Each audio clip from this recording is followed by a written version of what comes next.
షర్మిలకి జగన్కి గొడవ ఏంటంటే, ఒకటి షర్మిలకి వదిన మీద పెత్తనం కావాలి, పుట్టింటి మీద పెత్తనం కావాలి. దానివల్ల ఎదురైన సమస్య ఒకటి. అన్నకి నానిచ్చిన అటువంటి ఆస్తి అంటే ముగ్గురికి ఇచ్చినటువంటి వాటాలు కాకుండా అన్న సంపాదించిన ఆస్తిలో కూడా వాటా కావాలని కోరుకోవడం మరొకటి. ఇది కాకుండా మరొక కీలకమైనటువంటి అంశం ఏంటంటే, బ్రదర్ అనిల్ వాళ్ళకి దగ్గర సన్నిహితులుగా ఉండేటటువంటి కొండలరావుతో పాటు మరొక వ్యక్తి ఉంటారు.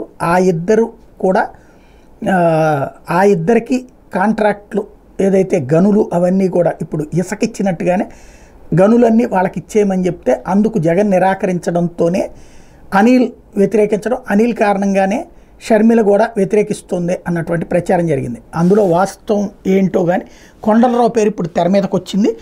ఎన్నికల ప్రచారంలో భాగంగా వైఎస్ఆర్ జిల్లా గుర్రాల చింతలపల్లికి వచ్చిన పీసీసీ అధ్యక్షురాలు షర్మిలను స్థానికులు అడ్డుకున్నారు. అనిల్ కుమార్ స్నేహితుడంటూ కొండలరావు అనే వ్యక్తి తమను మోసం చేశాడని మండిపడ్డారు. మైనింగ్ వాహనాలు బాడుక్కి తీసుకుని దాదాపు 4 కోట్ల వరకు బకాయిలు పెట్టాడని ఆగ్రహం వ్యక్తం చేశారు. తమ డబ్బుల గురించి కొండలరావు ప్రశ్నిస్తే షర్మిల కంపెనీ అంటూ బెదిరిస్తున్నాడని వాపోయారు.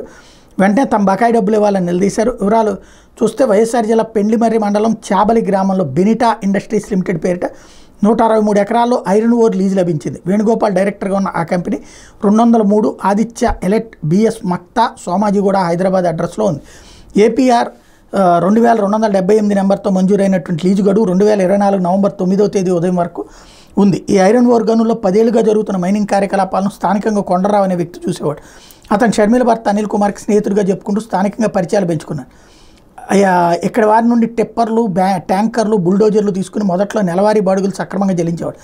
ఆ తర్వాత బకాయిలు పెండింగ్ పెడుతూ వచ్చాడు. అవి కోట్లాది రూపాయలు చేరుకోవడంతో స్థానికులు డబ్బుల గురించి కొండలరావును అడగడం మొదలుపెట్టారు. అతను పట్టించుకోకపోవడంతో 2 ఏళ్ల క్రితం మాచునూరు గ్రామస్తులు కంపెనీ ప్రాంగణంలో ధర్నా చేశారు.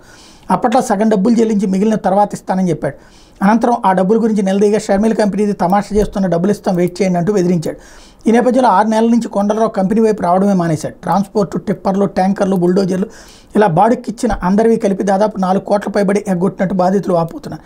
ఈ నేపథ్యంలో ఎన్నికల ప్రచారంలో భాగంగా గుర్రాల చింతపల్లికి వచ్చిన కాంగ్రెస్ అధ్యక్షురాలు షర్మిల బాధితులు అడ్డుకున్నారు. అనిల్ కుమార్ స్నేహితుడు కొండలరావు బెదిరిస్తున్నాడు. అనిల్ కుమార్ పేరు చెప్పి టిప్పర్లు, ట్యాంకర్లు, బుల్డోజర్లు, మైనింగ్ కావాల్సినవన్నీ బాడుక్కి తీసుకున్నాడు. మా బాడుగు డబ్బులు ఇవ్వకుండా వేధిస్తున్నాడు. మేము గట్టిగా నిలదీస్తే ఇది షర్మిల కంపెనీ తమాషా చేస్తున్నాం అంటూ బెదిరించాడు. దాదాపు 4 కోట్లకు పైగా ఎగ్గొట్టాడు. మీరే కలెక్ట్ చేసుకుని మా బకాయిలు తీర్చేసి న్యాయం చేయాలని బాధితులు గౌరీశంకర్ రెడ్డి, మహేశ్వర్ రెడ్డి షర్మిలను నిలదీశారు. ఆమె స్పందిస్తూ తనకు ఆ కంపెనీతో సంబంధం లేదని స్పష్టం చేశారు. ఇదే విషయాన్ని మీడియా ద్వారా తెలియజేయాలని వాళ్ళు కోరితే అందుకు ఆమె ఇష్టపడలేదు. చెప్తున్నా కదా నాకు ఆ కంపెనీకి సంబంధం లేదంటూ అక్కడి నుంచి వెళ్ళిపోయారన్నటువంటి వార్త సాక్షి హైలైట్ చేసింది.